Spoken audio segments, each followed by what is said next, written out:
GM to you too, everybody. Bob Dylan. No, Pink Floyd. See you, Michael. GM. Hi, everybody. It's a beautiful Bob day. Dylan never sounded that good. Bob Dylan never sounded that good. True. Oh, goodness. Yep. Starting early with the jokes. Love it. Love it. Love it. Okay, well, GM to all of you. All right. Looks like the Founders Live last night with the comp plan. Did everyone watch that? Did everyone get a good sense of how we want this to be shared with people and not getting so lost in the nitty gritty of exact percentages and dollars, but really hitting the why of being a marketer. And I came across some interesting stats about job changes yesterday. Let's see if I can put the chart. They were talking about that career changes more often than not lead to increased income. And so here we are creating a new career. You should just expect an increased income, not a hope, not a gamble, not a roll of the dice, but just an expectation. I'm going to make more money doing this. And um, and the chart was saying something like a 40% income increase with a career change. So we're going to be looking forward to more exciting things like that, getting your income up. And, like we always say, you have to because they're printing the money into oblivion. Anyway, let's talk about the quote of the day real quick, and then we'll jump into our session with Mr. Billy P. Wisdom is not a product of schooling, but of a lifelong attempt to acquire it. Wow. A lifelong attempt to acquire it. Wisdom is not a product of schooling. Seems to me that the public school system is a little overrated these days, and that mistakenly a lot of Americans are using it as glorified babysitting. And cool, maybe for a week, maybe for a month, but anything longer than that, you're walking a fine line between brainwashing and neglect. It's crazy what standards are out there for what's considered education. And I'm always reminded of the Latin root for the word education, which means educo. Educo. Educo means to draw out from within. That's what educate means. It means we already know that the answer is inside you, and we're going to help you pull it out. So you can have it, but it's already in you. And the traditional education model in America is just trying to cram something into you. But we don't need that. It's already in you. The education is the unfolding process. And it's not necessarily on a schedule. And with how many neurodiverse people we have, trying to stick everyone into a schedule like that is not helpful. And so going back to our quote about wisdom is not from schooling, but from the effort, the lifelong attempt to acquire it.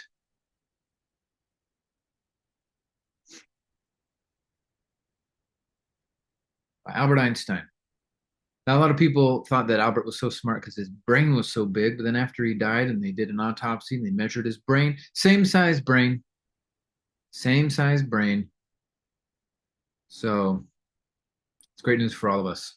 GM to that. All right, Takeoff Tuesday. Man, yes, last Tuesday was super exciting.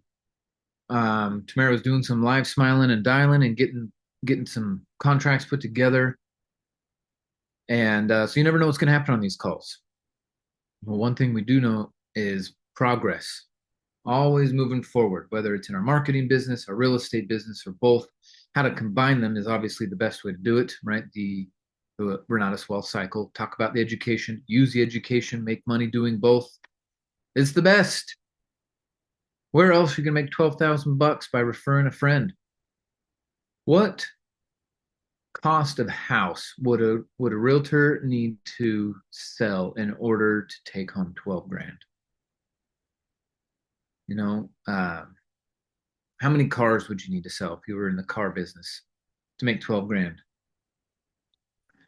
Um, and then the beautiful thing that I keep focusing on when we're selling this is that it's not that I'm winning by getting 12 grand. It's that the end customer who's getting the education, right? The unfolding from within, they're the big winners. Cool, I get 12,000 bucks, or maybe if I'm not 5 star, I have to split it. But with the framework, the mindset, the attitude, everything that we're doing is that the customer is the big winner. The new student, doesn't matter their prior background, their prior experience. Once they get here, it's like a checkpoint. It's like a benchmark. It's like there's no going back from here. We're not going to be the way our mind has expanded to accept these new ideas. We're not going back to any small brain thinking. And think about like in the video game reference, like if you go out on an adventure and you die, you get to restart at a new checkpoint. That's kind of like this checkpoint. We're not gonna. There's no going back any further than this. Thank goodness. And the customer's the big winner. Now, Snyder and I differ on the tone of the AI. He likes to talk about how many problems it's going to create, which he's right. For sure, he's right. I think the conversation might be a little more easier to digest if we talk about how we're going to use it instead of how it's going to use us. But it's going to be both. It's going to be both. And how we're going to use AI to make more money instead of, oh no, AI is coming, you should do real estate to make more money. It's the people who are using AI in real estate that are going to get all the money. It's it's not 80-20, it's not 90-10, it's like 95-5.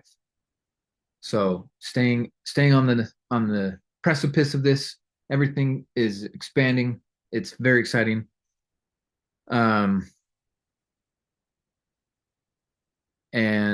I'm seeing Earl here on the call. Just a reminder that next month we're going to be doing a combination AI type fractionalized real estate investing strategy demo for you guys. So stay tuned for that. It's going to be a ton of fun. But in the meantime, let's jump into Takeoff Tuesday. I've heard a lot of activity from Bill in the last couple of weeks about different deals, wheeling and dealing, buying and selling, rehabbing, flipping, refi, all kinds of stuff are happening. And then, of course, on the marketing front, Bill's been doing a lot of what do they call it? Funnel hacking. Funnel hacking, going down different people's funnels, websites, the different things that are proposed, and a few things we're going to copy, a few things we just laughed at because it's never going to work. But one thing I like and appreciate about Bill is he is always thinking about how to solve the problem, how to make a bigger impact, how to make a difference, how to have more fun, make more money, how to, respect the planet. That's one thing I admire about his principle-centered approach to real estate investing.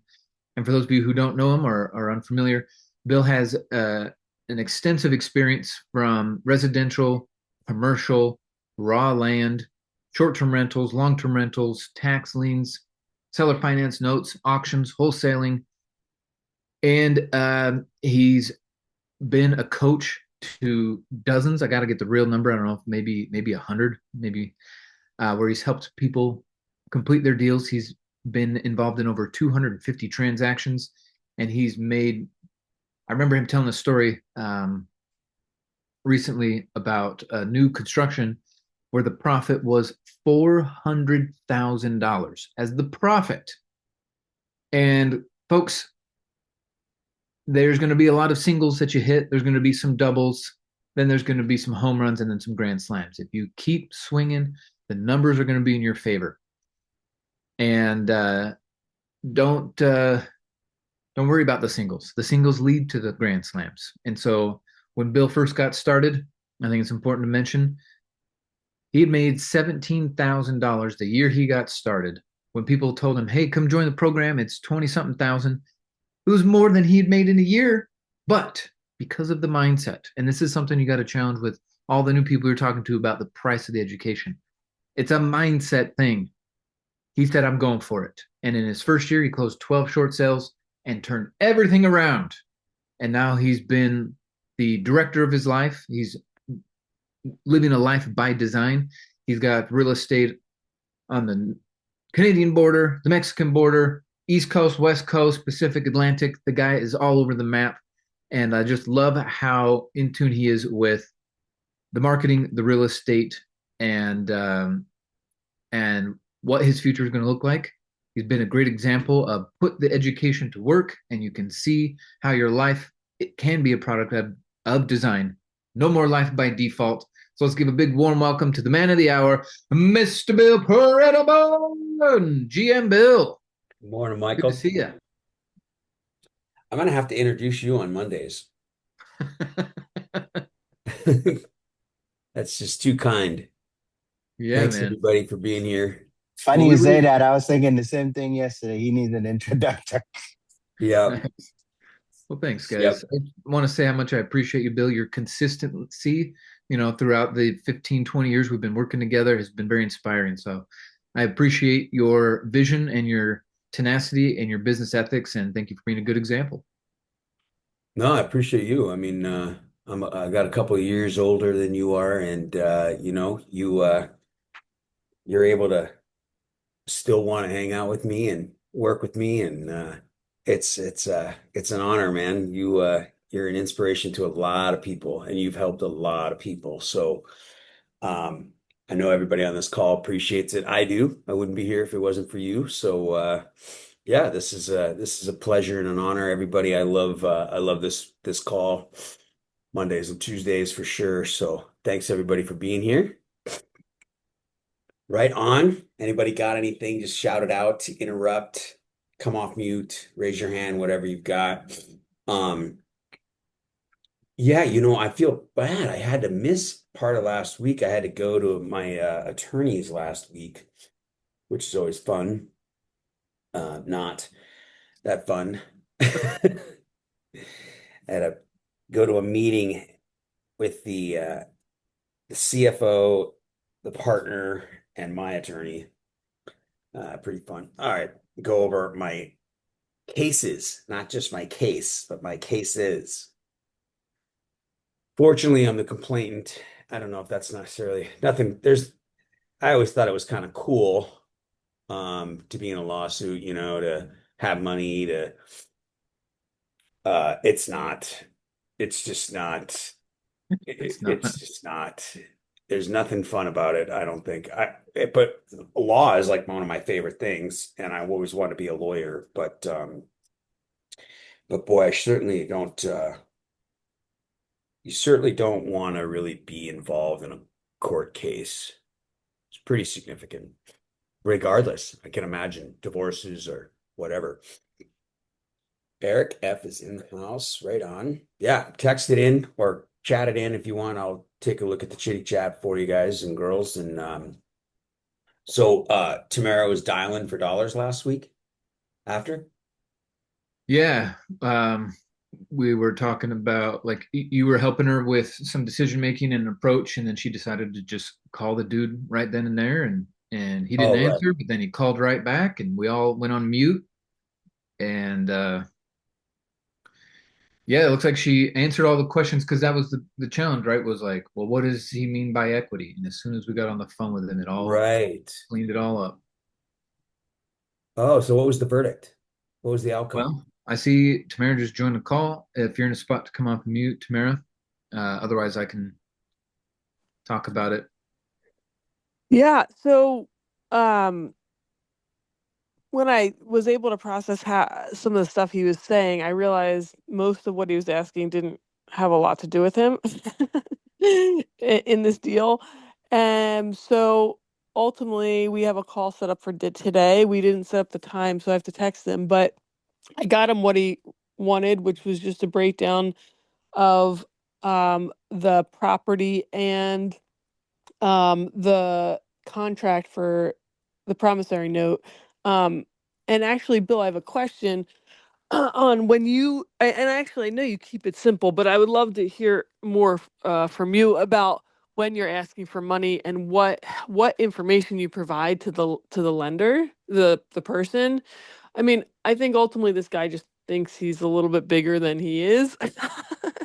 So I, and I'm still getting more comfortable myself talking to lenders that are, that have experience in real So, estate.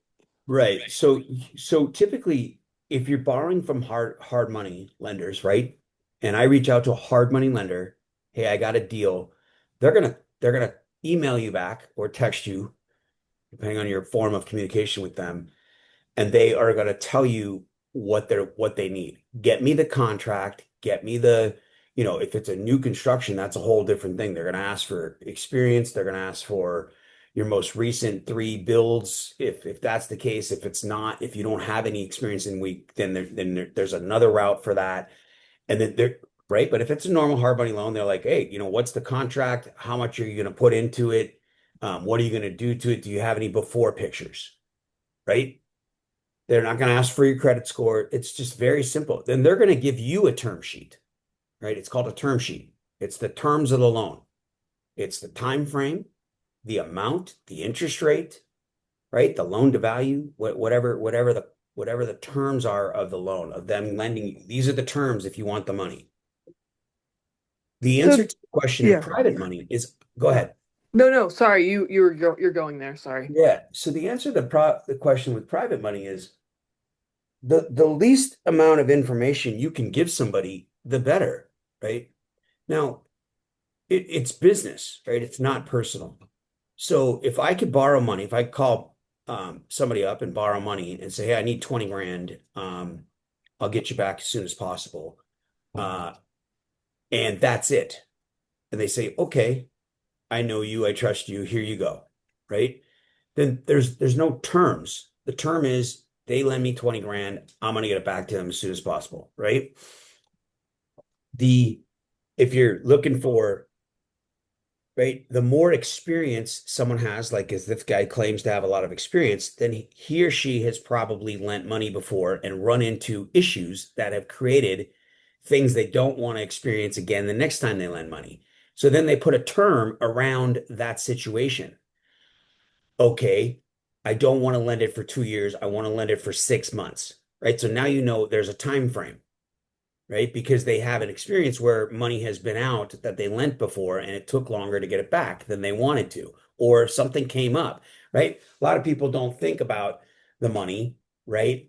They don't think that other opportunities could come up. So if they deploy their funds and something comes up the next day, and they're like, oh, well, I'm not going to get this money back for 2 years. They're like, oh, I don't want to do that again. Right. So they have an experience that is creating terms for them.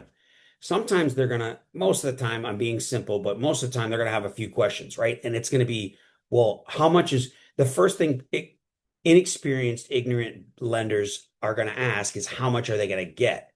Right.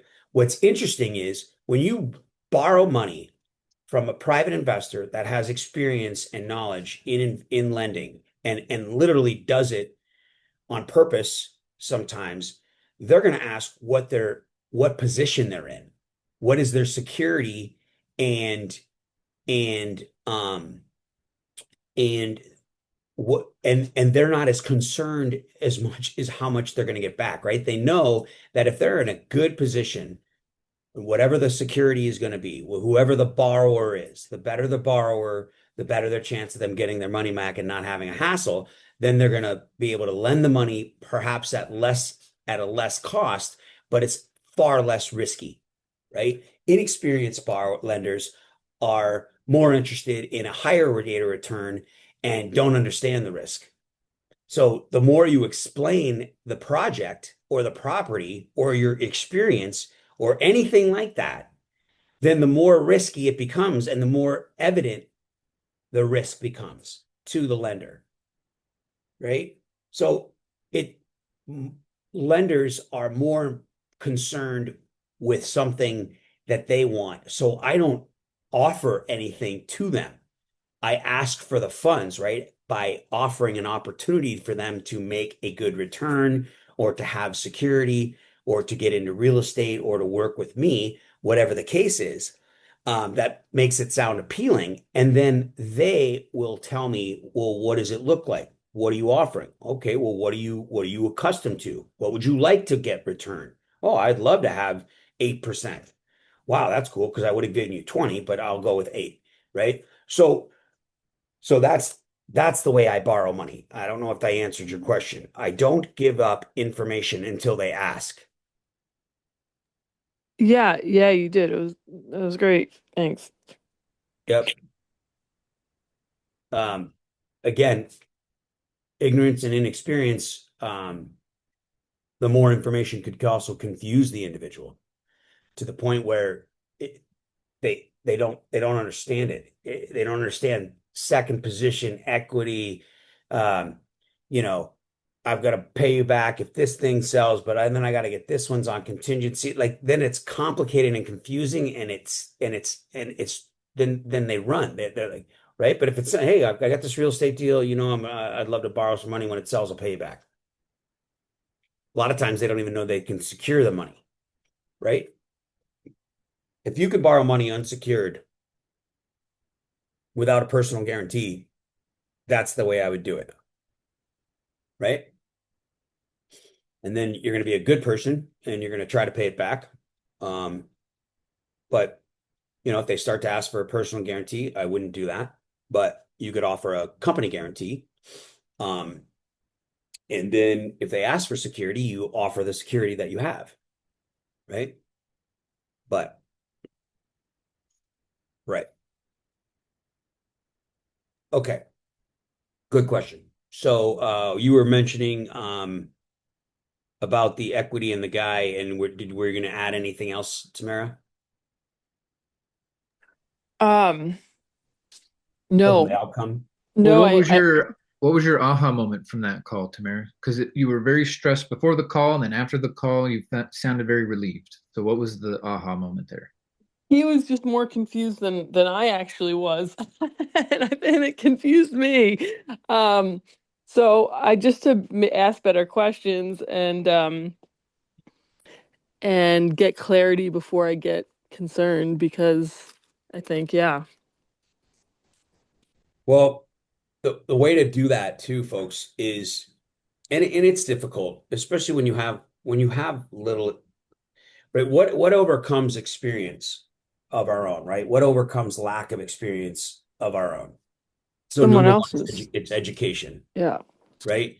So if we're studying the class and Matt Sorensen or Whitney Stark or some of the other instructors that talk about the way they raise money, even if it's in the fix and flip class or the negotiations class or whatever it is, they are sharing an experience. So the more you study these classes and get other people's opinions, or like this call here, you're gaining knowledge over experience. You're not doing it, but you understand how to do it, right? You feel comfortable knowing that you could do it based on your knowledge, not your experience. So number two is you use other people's experiences, such as mine, in lending, in borrowing money, and then you have those references to get the money, right? So that gives you the confidence. So then when where was I going with this? Where I'm going with this is uh when you have that knowledge and other people's experiences and you understand that it is being done all over the world,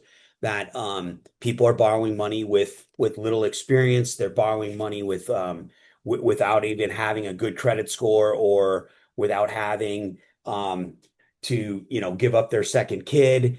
They are borrowing money when they aren't giving personal guarantees. When you understand that these are the things that are happening, then you become more you have more value than you think, right? Because you have an opportunity. If people knew what to do with their money, right, then they would do it, right? If they knew how to make higher returns, they would do it. So people are limited in their ability to put their money to work for themselves, right? So when an opportunity comes along, it's intriguing, it's enticing, it's exciting for other people. So the fact that we know how to put their money to work through knowledge, not necessarily our own experience, and through the community experiences, then we have something above them. And when we value that more than we value money, we don't have that fear of the money, right? Not that you're afraid of the money, Tamara, but we're afraid to ask for money because we value it more than the deal itself, right? We value it more than our opportunity to bring somebody a return they can't get elsewhere. So that's the value we're bringing. And we're also, if you do it right, which is typically when we're borrowing money on a real estate deal. And therefore, we have knowledge enough to give them security in a real estate deal, not at 100%, not at 100% loan to value, but at an equitable position, right? Where if worst case scenario, you F the whole thing up, the house could sell and they could still get their principal back, right? And then you could work on doing another deal to get them more money back for the money that they're not getting in their return, right? If they fall short on their return on your deal, you're confident that you can pay them back. That is a good thing. Like that is you're honest, you're ethical, you have a piece of real estate. You might not personally be collectible, but you have the skill set to make yourself collectible where if the outcome falls short and there's a short sale on the property in this case where the lender in second position doesn't get the money you borrowed privately, doesn't get paid back in full, then you can somehow make more money through the marketing or through another real estate deal or by borrowing money from somebody else so that you can pay them back, right? So you're a good borrower, right? You're a less risky borrower, even though the deal may be risky, right? So we're doing it that way. So when in reality, when we borrow money, we should be number one, have the education to do a good deal, right? To not overestimate the ability of the deal.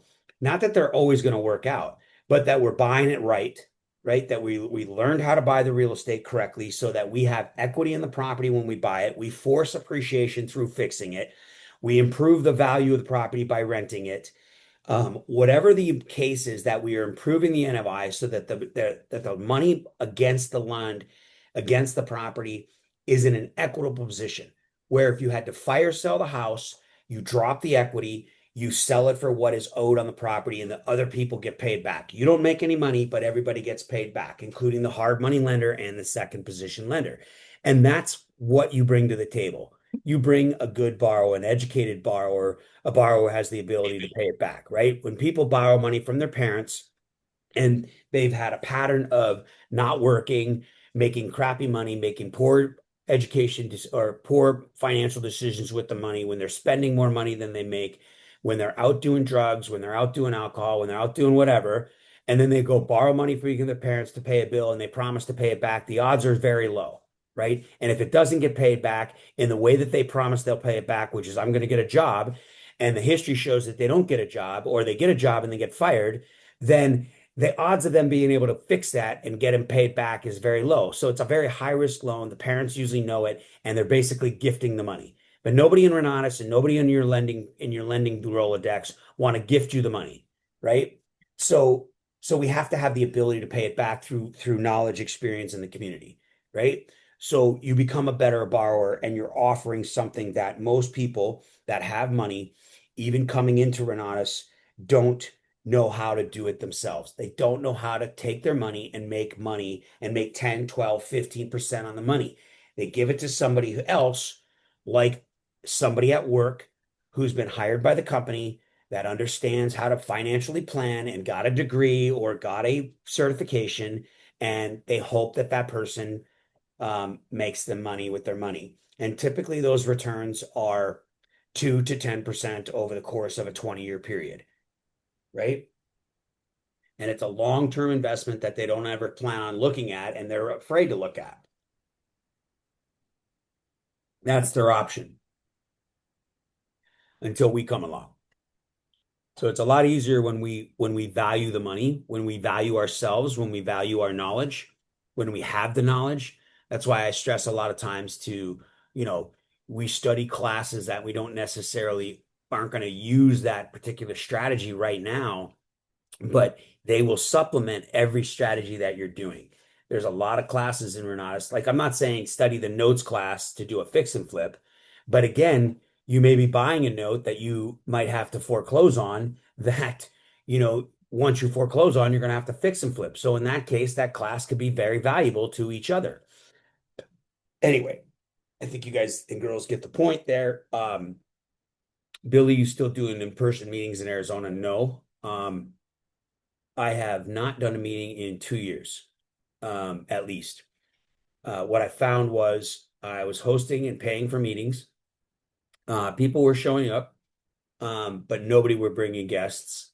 So what I found was that I can just have my own meetings with my own guests on my own time without paying for it, and still do sales and make money and introduce people to the company without having to carry people along that just want to come to a meeting. The difference, though, is the last 2 years I've been working, trying to figure out a way that I was going to get back into the marketing in full swing and, generate some income, generate some opportunity for people to join Renatus. And we finally come up with a plan to do that. Once that kicks off, then I'm gonna create events and live and in-person meetings around those people's needs based on what the outcome is from the marketing strategy that I'm using. So we'll see. It's in the works, but it's I think it could be all over the country instead of a weekly meeting here in Phoenix. One of the things I realized, that we were talking about this the other day, and I love the idea of a desired outcome. That's what I was telling Tamara, when she raises money, you have a desired outcome. It's good to create a desired outcome before you go into a phone call, whatever the case is. When an argument, you have a desired outcome of when I go to my lawyer's meeting and they're calling me in for the meeting, right? I didn't plan the meeting, they did, right? I'm gonna have a desired outcome. Like, I'm gonna go there, I'm gonna waste an hour of my time, or you give an hour of my time, I should say. Then I should want something in return for it. So I should have a desired outcome. So now, one of the things that goes along with having a desired outcome is knowing what you don't want first, right? So I know for a fact over the last year or so, since about Michigan of 2 summers ago, when I was listening to some people, what they were doing is that I don't want to spend nights and weekends, Thursday night, Monday night, Tuesday night, then sometimes Friday night follow up and Saturday this. And I did not want to spend all of my other waking hours in a meeting, right? So I still want to create opportunity with Renatus. I still want to introduce people to Renatus. I still believe in all those things, but I got to figure out how to do it differently, where I don't what I was tired of the results I was getting based on the effort I was putting out. So I knew what I didn't want to do, so I knew I had to come up with another solution. If I don't want to do it this way and I don't want this result, then what else then there's got to be a different way of doing things in order to get the same result, if that makes sense. So that's hopefully that answers your question. It's not that I wouldn't do a meeting. If someone came in and, if someone was like, "Hey, I got some friends that want to come over," that all of those things are ad-libbed and can be done. But right now I don't have a normal meeting. Yep. Okay. Good question. Bring it on. You got more thoughts, comments, questions, jump in. So Yeah, I'm a little curious more about the different ads, different real estate coaching ads and websites and programs that you've been looking at, and how we might change some of our marketing message? Say it again. We're looking at different Facebook ads, different programs, different offerings, and I'm just wondering if you've seen any like language or something that you want to add or adjust in our messages that we're putting out in the world. I really just want to guarantee everyone makes $1 million, but the compliance department won't let me say the word guarantee. Well, what's funny is they do though. Right. Yeah. Yeah, they don't have the same, they don't have any of the same regulations because they're not an MLM. They're not a direct sales company. So they can guarantee, whatever coaching results they want to guarantee. There's no regulation on, hey, I'm going to coach you and teach you all these things. And then this is what, and then they have their, the other thing is they have their testimonies. It's interesting to me because it's just a belief whether or not it's true or not, right? They're saying it, therefore it's true. So, we have a different morality, needle. We have, not only are we regulated by government entities, we're regulated by our own entity, right? Bob doesn't want to lose his company. He doesn't want to get us in trouble. And to be honest, he just doesn't want to, he doesn't want to lead people on and give people a false hope or anything like that. He just wants to be real for the most part. So, as I think we all do in a way when we're offering, we truly believe it works. We truly know that there are results being had in both the marketing and the real estate and the community itself, that the value of the community. So we can honestly say that is the case, but there's no regulation on that sort of thing. So it's funny that they can say that. It actually makes it harder for us to do our ads because we can't exaggerate the truth. We can't just choose a tagline like that and use it. So we have to be a little bit more creative in drawing people in, right? I just saw one the other day and it had a money back guarantee. Who was it?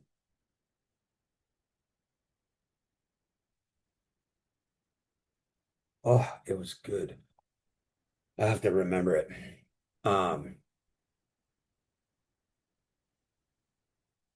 Anyway, it doesn't matter. So to answer your question, kind of though, one of the things I don't want to do is recreate the wheel, right? So I'm actually looking to funnel hack to do what they're doing, not to not do what they're doing, if that makes sense. So the goal is that if they're putting out the ads and I see them repeatedly and they change them up and down and they've been doing it for a long time, then it's working. Otherwise, they would not be doing it. So my goal is to duplicate it and to just simply, yeah. So instead of me having to try to figure out, it's kind of like I do in real estate a lot. Like I always like to put my own spin on the house, but I'm definitely not trend setting, right? I'm looking at people's setting trends, right? There are people that are paid tens of thousands of dollars to to um to stage to you know what's the word, design these homes, these spec homes and stuff that I'm doing. And so I just walk the property or look at the pictures online. Like the other day I was at a house, it was a pretty nice house that was just flipped, and I was looking at the hardware in the bathroom. And so I was like, oh, that's the same hardware I have on my cabinets. I'm just going to get the same hardware for the bathroom. And it's got little ring. It's it's hard, solid gold, and it's round with accents on it, and it's got little grooves on it. So I've seen it now in a couple different places. It's not like I wasn't looking online to see, but I wasn't making a decision based on what I liked. I was making a decision based on what someone else has done. And if the house is sold, therefore people like it, right? So then I don't have to create it. I just have to copy it, right? Because if I create it, then I'm taking a risk when I don't need to take the risk, right? I'm not a designer.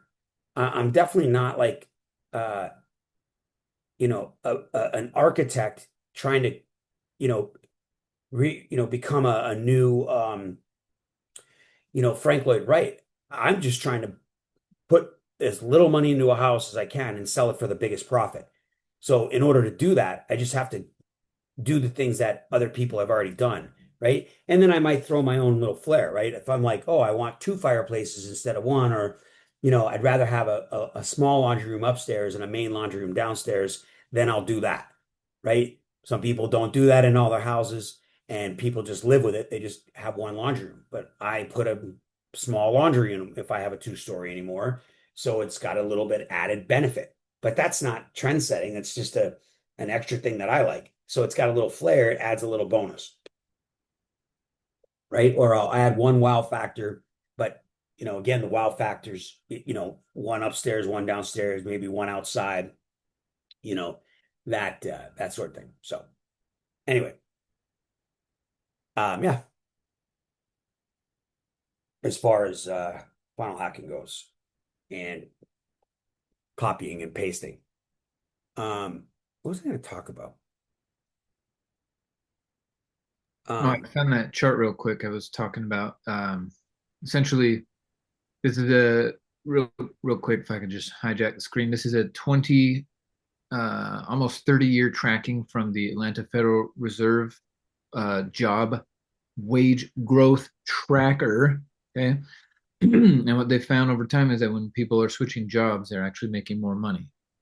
And so I talked about at the beginning of the call, but a bunch of you weren't here yet. So I just wanted to point out when you are looking at your past, you must never think my best days are behind me.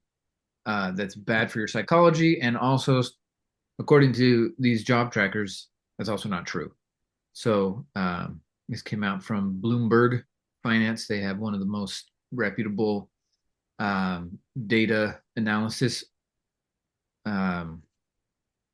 platforms. Almost everyone uses Bloomberg. So anyway, just great news. Stay focused, work hard. You're on the right track. Interesting. Yeah. Yep. So,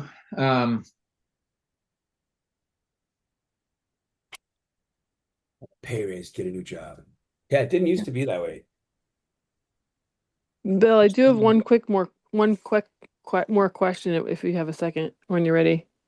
Yeah. So I'm wondering, he does the I know I brought this up. So why does he keep asking about the equity? You said that essentially he has nothing to do with the equity, the lender that I'm bringing on board. Okay. So why does he, what do you mean he keeps, I'm not following your question. So he asked again, like if the lender or if the tenant defaults, again, this is on seller finance, then and they can't pay their mortgage, who will the equity go to in the house? And you said right away it would go to the tenant.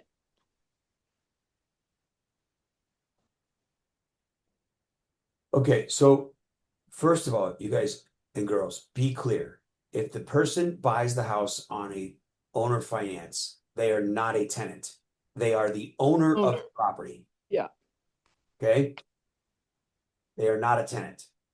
So who gets the equity in a house? The owner. The owner gets the equity. It's the owner's equity, right? If an owner can't pay their mortgage, what do they typically do with a house, folks? Sell it. They sell it. Do they try to sell it for what it's worth, or do they try to sell it for more than what they owe? More than what it's out. They try to sell it for more than what is owed, so they can have some what? Extra money. Equity. They get some of their equity in their house back, even though they're losing their house, right? Because they know if they let it go to foreclosure, they have a possibility of losing all their equity. Why does a person in trouble who owns a house, why would they lose all of their equity if it goes to foreclosure? Does anybody know this answer? Tamara? Hold on, excuse me, I'm thinking. If they owe a lot of money or they didn't have a lot to begin with. No, let's just say the house is owed. They owe, in this case, you're selling the house to them for $63,000. Okay. Let's say the owner, right? And your lender is not talking about 2 or 3 years from now. He's talking about 5 years from now, right? And they put in the money, the market goes up, COVID number 2 hits, and it goes up to 100,000. So now they bought it for 63 and it's worth 100. So they have $27,000 of equity in their house. 37, sorry. So now all of a sudden they lose their job, they get divorced, and they shoot their kid or whatever, I don't know, and they have to sell. They can't make their mortgage payment. So there's $37,000 of equity.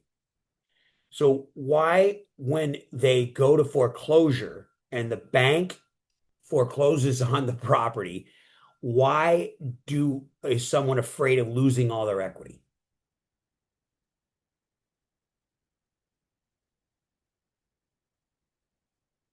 This is why. A lender does not foreclose at 100 grand, because if they foreclose at 100 grand, they don't get the money. It's not their money. What is owed to them? Their principal, their back due interest, their fees, the fee to hire a lawyer to foreclose, right? And any back due payments and back due interest. That's what owed. So you guys are owed 63,000 minus 5 years of payments. So now you're down to 55,000, and they don't pay for 4 months at 600 a month. That's only 2,400 bucks. So you might be owed 60 grand. All you want is your damn money back, and that's why you put a lien on the property. So you're going to foreclose at 60,000. The opening bid on the property is 60 grand. If nobody bids on the property at the time of the auction, right? Nobody bids on it. What happens to the property? Where does it go? REO, What does REO stand for? real estate owned. And what does that mean? The property owns itself, and the Property lender doesn't own needs it. Who owns rights. it? Who owns it? The original lender. The lender that foreclosed, the bank. Tamara, you're the bank. You own the property for 60 grand. You will pay off yourself. You will then basically what they call take back your own property, because you're not going to pay yourself a check. You're going to take back the property. The banks, the original banks, Wells Fargo, they take back the property. They get did they get their money? No, because no one paid them any money for the house. So where did the equity go? It went into thin air. Nobody believed that the house was worth 100 grand anymore. No one wanted the house, so its value is zero. It went back to the bank at 60 grand. So the bank wants to get their money back. Now all they did was get the asset. They repossessed the asset that secured their $60,000 investment. So what happens is the bank calls up a broker and says, I want my damn money back. Sell this stupid asset. What is it worth? How fast can you sell it? What needs to be done to sell it? Pull the carpet out, paint the damn thing. We'll put it on the market for 72,000 and I'll get you your money back. It'll be sold in 30 days. Okay, this loss mitigator manager for the bank says, sounds good, Mr. Broker or Mrs. Broker, go sell my house. because I want my money. Now, if the asset, the house, has money, this is what your lender is asking you. Who gets the equity? You don't get the equity. You don't own the house. He doesn't get the equity. He's a lender on the house. The person 5 years down the road can't sell the house. I mean, can't pay the mortgage. So they sell the house to a wholesaler for $70,000. Who gets the 10 grand?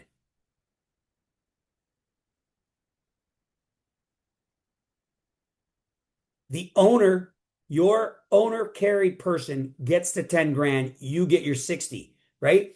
Because they know they owe 60, but they want to sell it for 70 because it's worth 100. Wholesaler comes in, goes, I can sell this baby for 90 grand if I paint it. I can probably wholesale it for 75. I'll give you 70 grand. The seller, your owner finance person goes, okay, I'll take your 70 grand. The guy's going to, all right, I'll pay you in 3 weeks.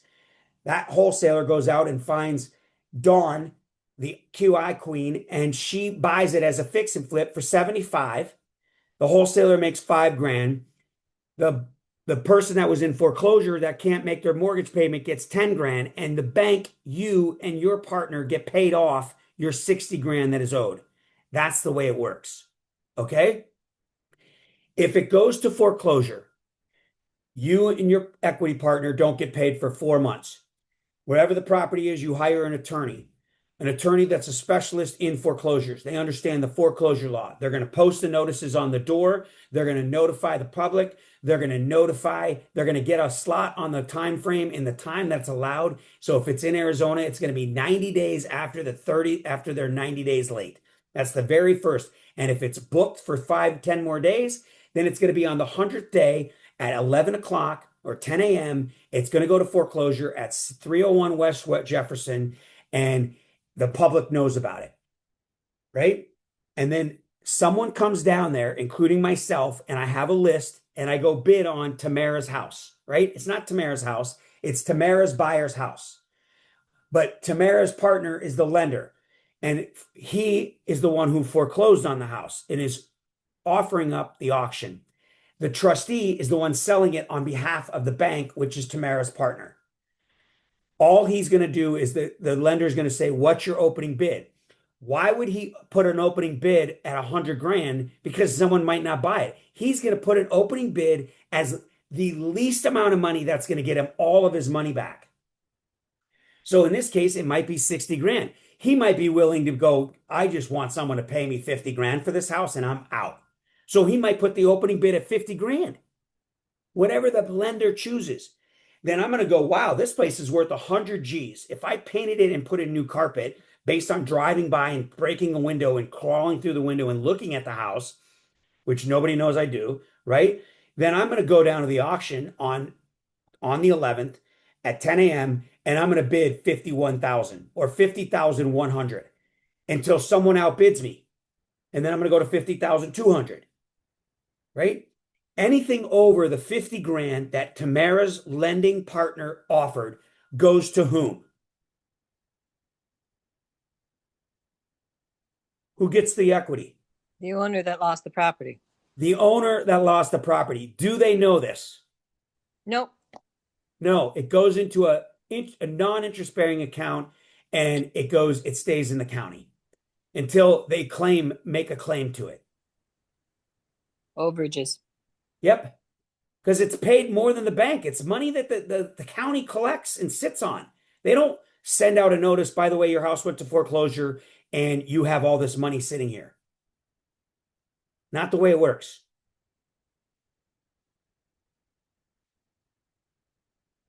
The bank's satisfied. The bank someone bought third party. It's a public auction, not private. It's a public auction. Third party came in and bought it. If no third party makes an offer over and above or the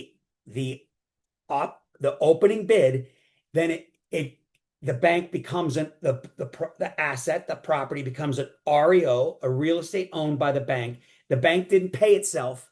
The bank still paid the fees to the trustee for doing the sale. They charged them $2,500. Now the bank's owed another $2,500. They didn't get their interest back. They didn't get their back due payments. They didn't get their their late fees or their foreclosure fees or anything that they're allowed to charge the seller, the homeowner, right? They have to retry to sell the asset as a real estate owned, as a foreclosure, as a property that's owned by the bank out on the market as an REO. But the bank's not in the business of fix and flipping houses.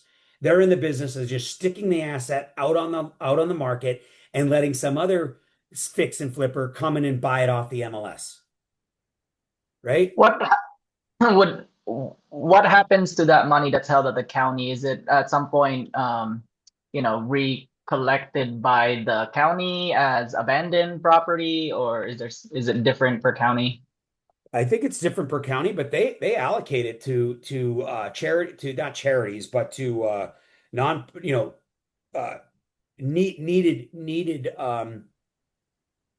Well, they have certain time to be able to, for the correct. owner to claim that money. Otherwise, then it goes to SG to the state. Correct. Oh, it does. Okay. There is a large time frame. Okay. Yeah, I would imagine there's high, If you several Google it, years. if you AI it or Google it, you could take a course for 50 grand and you could learn how to find sellers across the country that lost their house. You go in with a contract, you have them sign a contract where they give up 50% of their equity, and then you go try to claim it on their behalf as a power of attorney. Oh, It's different with each state. Yep, it's different with every state. They might not allow that anymore because it's just highway robbery. But there's classes that there's literally programs that teach you how to go find these people and they share the profits with you. Because of the overages, right? So because people foreclose when they only owe 50 grand. They've had the house for 25 years and issues come up. Right. So there's a lot of equity. So third party are on top of this. They're buying lists, they're buying houses all the time. It's not just because the house is at a discount. It's because the bank foreclosed when there was barely anything owed on the bank. Right. It's not the first person that buys it in 1 year and all of a sudden, has to foreclose. It's people that have had the houses, they did a refinance. But refinances aren't typically 100%. Refinances are 50, 60, 80% of the value. So there's always equity in houses when people foreclose. But there's not enough investors to buy all the houses that are on foreclosure. They go back to the banks. They go back to the lenders as an REO. They don't get sold. Then they get sold on the market by an REO agent. So, to answer your question about this is why we study classes or we we have these types of meetings in Renatus. So when we're selling education, we're like, you want value, come get involved with Team Elevate and listen to this stuff, right?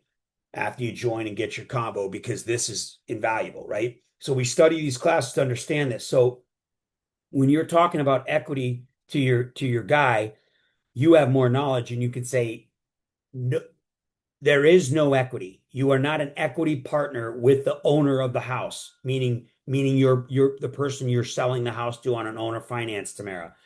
He is becoming a lender. The only way that lender makes money is they charge interest.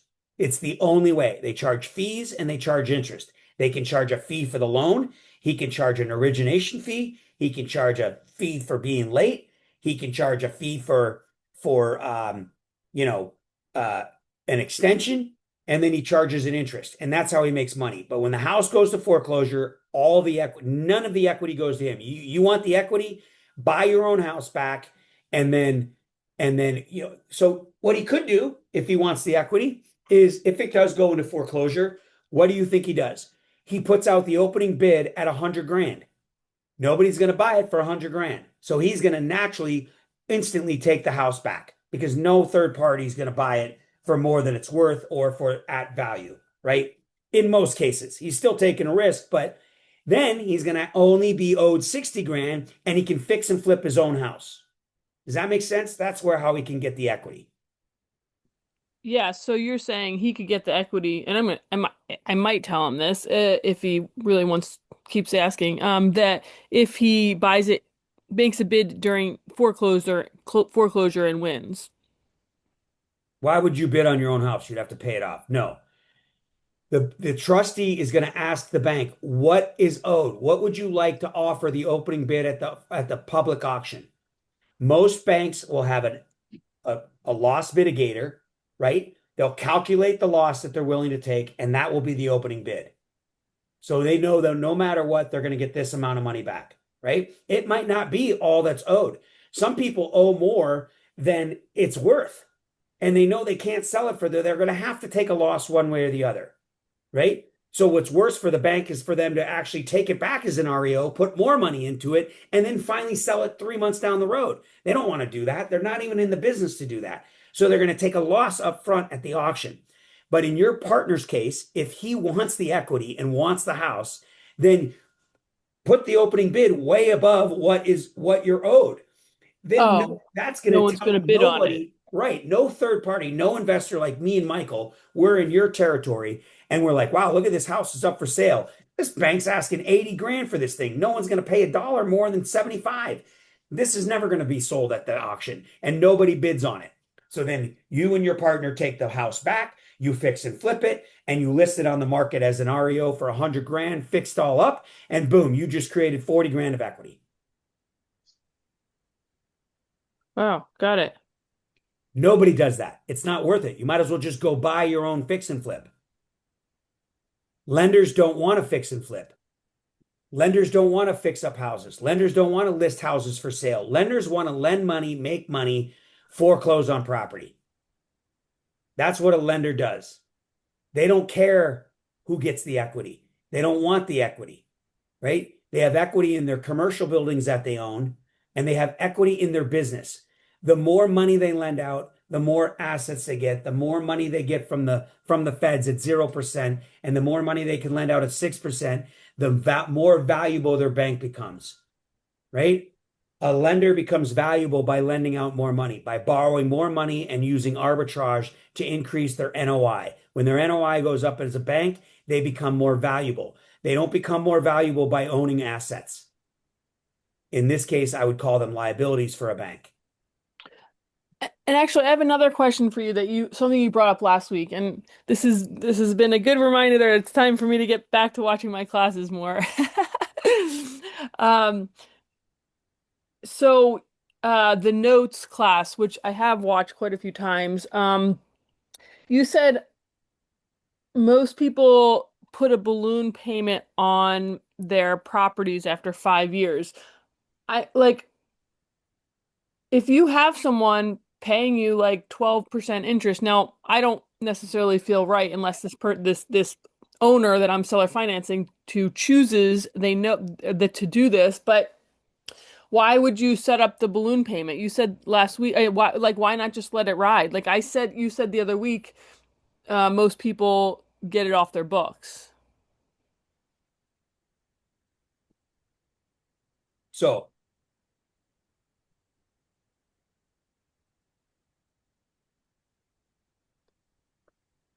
lenders don't put on balloon payments most of the time, right? They have a 15-year mortgage, a 30-year mortgage, 40-year mortgage. Why do they give a 40-year mortgage? Is because they want more people to be able to buy houses, right? Lenders get the opportunity when they have a performing asset, right? Banks can go to another resource like the Fed and they can borrow money and then they can lend it out, right? So for every performing dollar, the federal government, the Fed will, it's not the federal government, but the Fed that prints money, they will look at the bank and they will say, you have a performing asset. You have someone paying you. It's $100,000 loan that's performing. We will lend you another 700,000, right? Because you are getting an asset out there and you are collecting well on it, right? For every non-performing asset, right? So all their assets that they've loaned and all these people that are not paying them, they become a liability. The Fed will also look at the liabilities and say, you have a liability of $100,000. You need to put $300,000 into a non-interest bearing account so that you don't become insolvent. Okay? So they're putting money aside for all their non-performing assets, but they're getting 7 to 10 times the amount of money per dollar lent to them again every year so they can go out and create more performing assets. You as a private lender are not getting that opportunity. I'm not going up to Tamara and going, hey, how's your portfolio? I'd like to see your lending portfolio. Oh, here's an extra 100 grand I'm going to lend you. Doesn't work that way, right? So, right, and Steve's right. They do package these up and they sell them off, and all they do is that's a whole nother ball game, right? Why do they do that? Why do they package up 100,000 loans or 50,000 loans and sell them to the secondary market where they no longer own the notes? They just service the notes. Now they get a fee, their NOI goes up, and they can do the whole process over again. They get paid when they do the loan. And what do they get in the beginning? They get all of the principal, right? They get all of the interest. They have an amortized loan that pays 99, 98, 97, 96, 90% of interest upfront for the first 5 years, right? Knowing that 70, I can't remember the percentage. I'm sorry. Knowing that 72% of people that borrow a loan pay it off and or refinance it within the first 7 years. Okay? So therefore, they collect all of their interest up front, they bundle off the loan, and they sell it off to a secondary market. People like insurance companies that don't do loans, but they want performing assets. So they buy these performing assets and and they keep the 30-year mortgages, A paper mortgages, right? They keep these mortgages. They're making 6, 7% max, right? The banks want to start it all over again. You, as a personal lender, want to start the process over again because you make more money up front when you do the loan. The interest could be higher. The value of the property could be more. And you want to be able to maximize your return. If you're stuck in a 6% or 8% loan for 30 years and you don't have a way to get out of it, right? Then you better have a lot of money to be able to do that over and over and over again. But if you want your $50,000 back so you can go put it into Bitcoin and make 10x your money in 5 years versus 6 for 10%, then you may want to do that. And you have a balloon. You don't want to be responsible for this one jackass to pay you for 30 years at 10%. Right? You put a balloon on it because you want to recoup your money and go buy another investment. That is You have a way with words, my friend. Thank you, brother. Thank you. Yeah, It's a fact. that is why you want a balloon. You don't have to have one if you're comfortable doing it for 30 years, but you're strapped. The banks don't care. The banks know that some of them are going to non-perform. They know every 100 loans, 3 or 7 of them are not going to perform. They know every 1,000 loans, 10 of them are not going to perform. They even know which papers aren't going to perform. They have a B paper, a C paper, an A paper, right? They got to bundle them all up. They're going to bundle up shitty assets with good assets and sell them off, right? They also know people are going to refinance and they're going to keep some Wells Fargo keeps most of their A paper in their portfolio. They don't even sell them off because they're such solid assets. They know they can borrow against them from the Fed all the time, right? So then, but they know after the crash, now as time goes by, they know right after the crash, no one was buying C paper property assets. No one was buying these crappy paper loans, so they weren't giving crappy paper loans anymore because nobody on the secondary market was going to pay them, and then Wells Fargo and every other bank would be stuck with it, and then they'd have all these non-performing shitty assets, and the Fed's not going to lend them any money, and they would be stagnant. They wouldn't be making any money. So they can't do it. Now, as time goes by, people forget, the lenders start to make up new rules and all that crap, and they can start lending to shittier borrowers, and then they can start selling it to the secondary market, and they can do the whole process over again, and they can buy a nicer building. And the stockholders get paid more money and all this stuff. It's very simple. But you and I don't have the ability to do that as private lenders. We don't have that resource, right? Hard money lenders don't even have it. Where do hard money get lenders? You know what they do? They show their lenders, their lenders. They show them their paper. They're like, look at all of these hard money loans that we've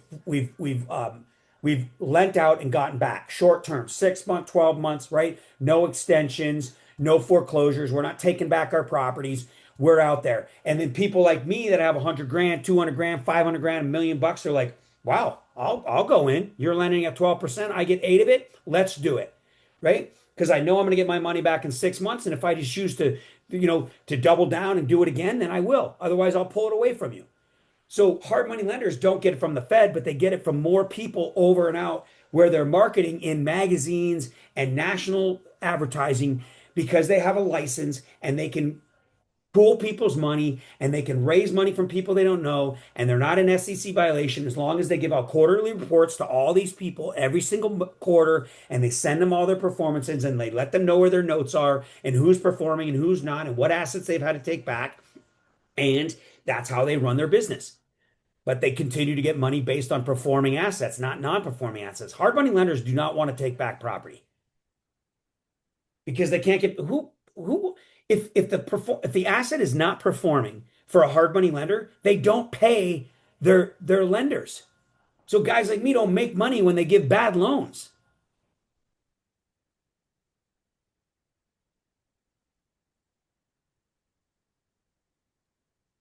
So Tamir, if you could just repeat that back to us just so we understand that you got it.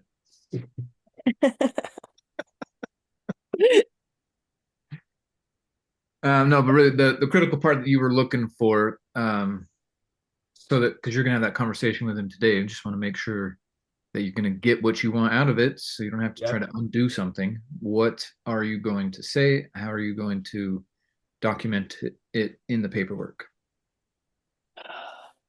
I'm gonna call my attorney and tell him to do it for me. Well, you can have them document. You mean for your lender or for your buyer? No, for my lender. So basically, your answer to your lender is going to be there is no equity. We don't Yeah. get the equity. When someone buys a house, they get their own equity. They create it. The longer they own it, the longer they get it. They foreclose on it. No one gets the equity, right? The only person that gets the equity, if it's not the owner, is the new buyer. If I buy your note for 60 grand, I get the 40 grand of equity, right? Because there's no equity going to the owner because I paid for what it was owed. I only paid the minimum. If someone like Michael starts to bid against me, then we're creating equity for whom? The owner that's being foreclosed on. It's a surplus, right? The bank doesn't get the equity. You don't get the equity being the bank, your partner. All he gets is what he offered on the opening bid. If the seller. Now, what do banks use, folks, instead of an auction? REOs? You're fired. What do banks use instead of an auction, folks? You guys got to study some classes. A deed in lieu. What's deed in lieu mean? What does deed in lieu mean, folks? It means the owner of the property that has the loan, and instead of, that's what in lieu means, instead of getting a foreclosure, they are going to give the keys and the ownership back to the bank. Here you go, Mr. Bank, because I can't pay this anymore. I don't want you to foreclose on me. How about if I just give you the keys and the ownership back and you don't foreclose on me? They warranty deed the property back to the lender with all of the equity, and they don't get a foreclosure on the record. The deed in lieu will still show up, but it will not be a foreclosure on their credit. They give them back the deed in lieu, right? They give them the deed in lieu of foreclosure. You're exactly right, Doug. Instead of a foreclosure, the bank. Now, who gets the equity? The bank. The bank gets the equity. You're 100% right. You get your money back. You don't get your money back. You get the asset back. You don't have to force the foreclosure of getting. It's like if I bought a car from you and I said I can't make this damn payment, come take the car. You're like, cool. I'll come take the car and sell it, or I'll drive it and I can get my money back. I don't get my money, but I get my asset. But I didn't have to go pay a tow truck and get a bounty hunter and go find you and go find the vehicle and then tow it and pay for someone to do that. I get it really nice and easily back from you. I don't have to accept it back, right? I don't have to accept deed in lieu because I'm a bank, but you're an investor.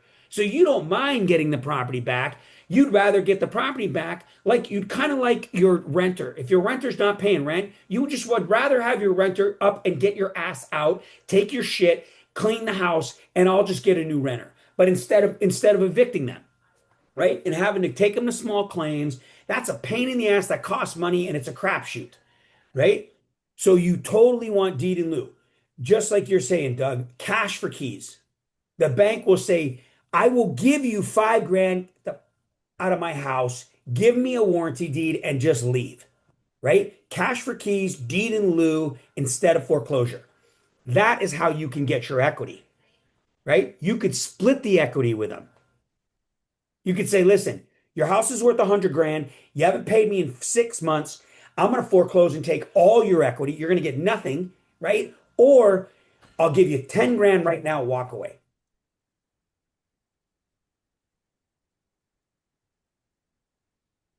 Make sense? Those are options the bank uses. These are great discussions because that is another option. Yes, that's another way of doing it for sure. Mhm. It's good. Yep. But you don't ever let them know that till the very end, right? You threaten them, threaten them, threaten them. You want your money. You're a lender.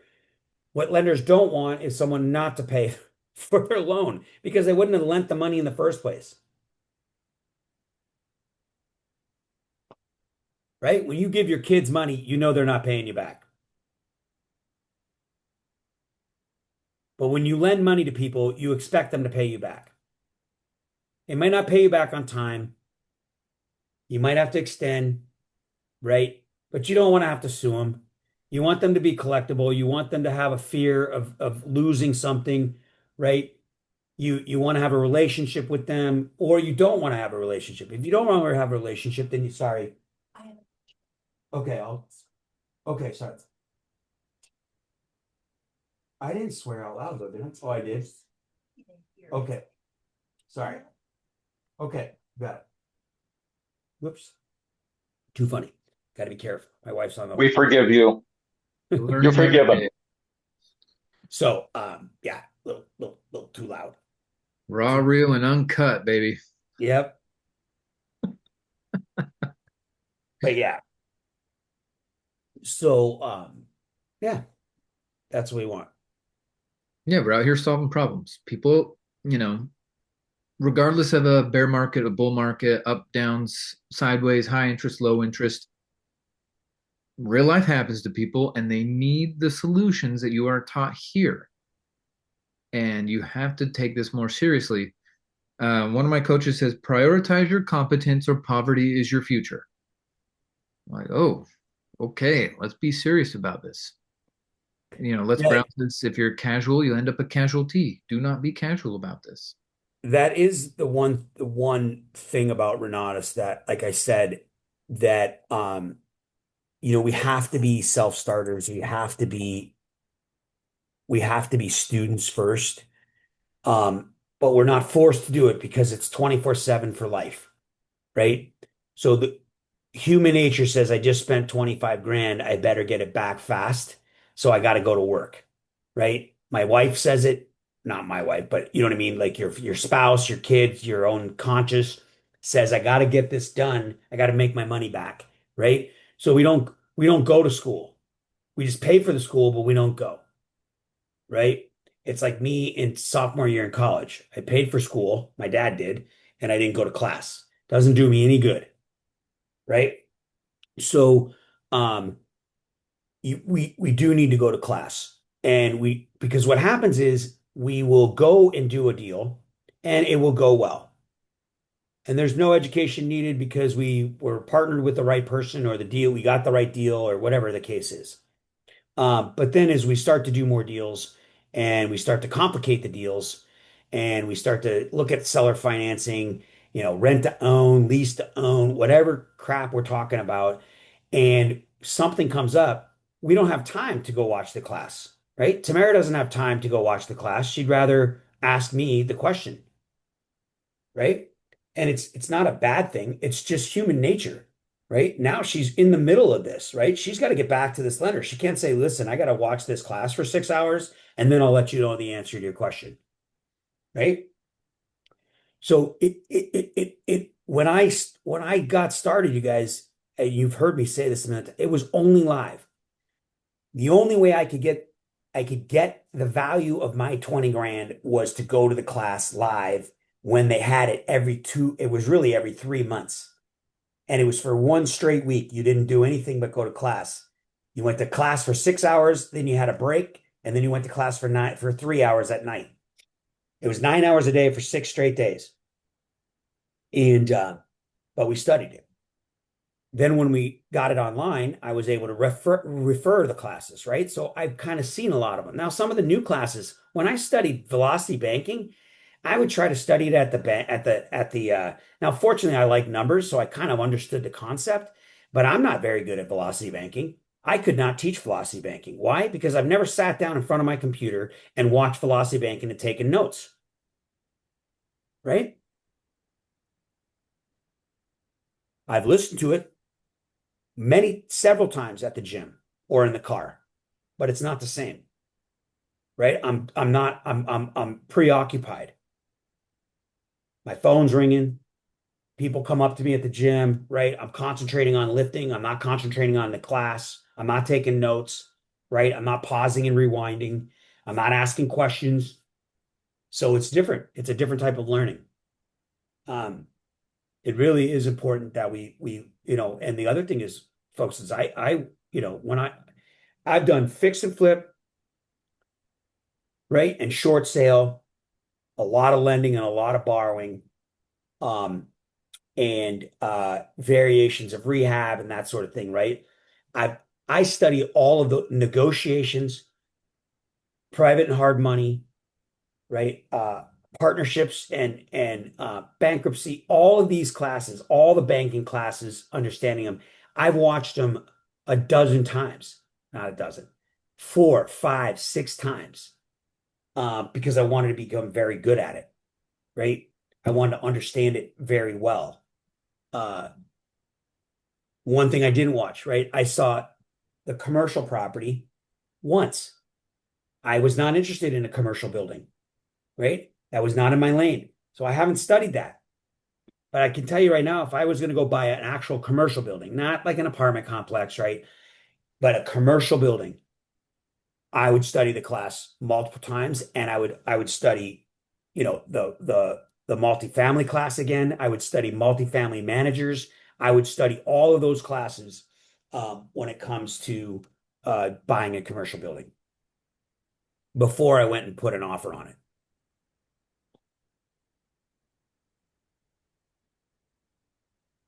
And the truth is that the time that we lose, right, and this is not just for you, but it's really, for our students and stuff as we enroll people, especially when we're trying to sell them on it, right?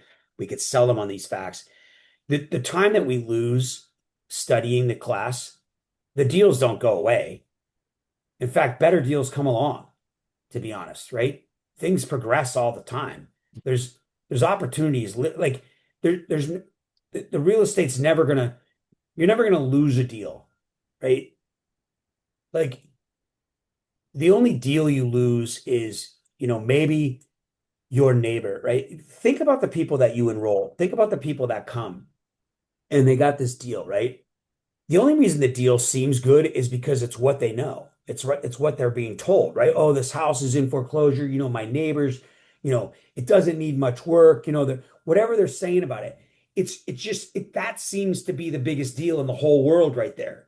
But those deals are everywhere all the time. And the more we learn, the more we put ourselves into Renatus, the more we put ourselves in a community, the more of those deals are going to come around all the time. We're not losing any time.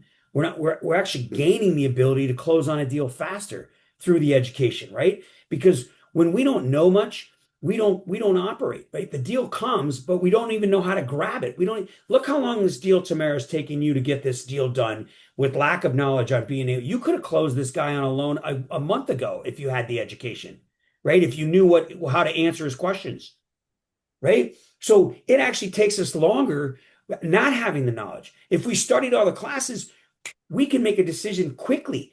We can answer people's questions quickly. We can sell them much faster, right? Because we know the answers. We know the outcome. We know the possibility. We know the chance of something happening, the odds of it being a good deal. We also know that if the deal goes away tomorrow, do you know how many people text me every single day? Hey, I got this thing on Bethany. I put it into Zillow. I look it up. I'm like, dude, I emailed the wholesaler back. I said, you're never going to get 663 for that house. And it's net worth realty. These people are they're just idiots. You know, they're making their commissions. They're trying to they're wholetailing property. It's so funny. And because I own a property right down the road from it. It's hilarious. And anyway, it's we can make decisions like this just by typing the address in Zillow and go, yeah, that's completely wrong. Right? I didn't even look at the pictures. I looked at the exterior of the house.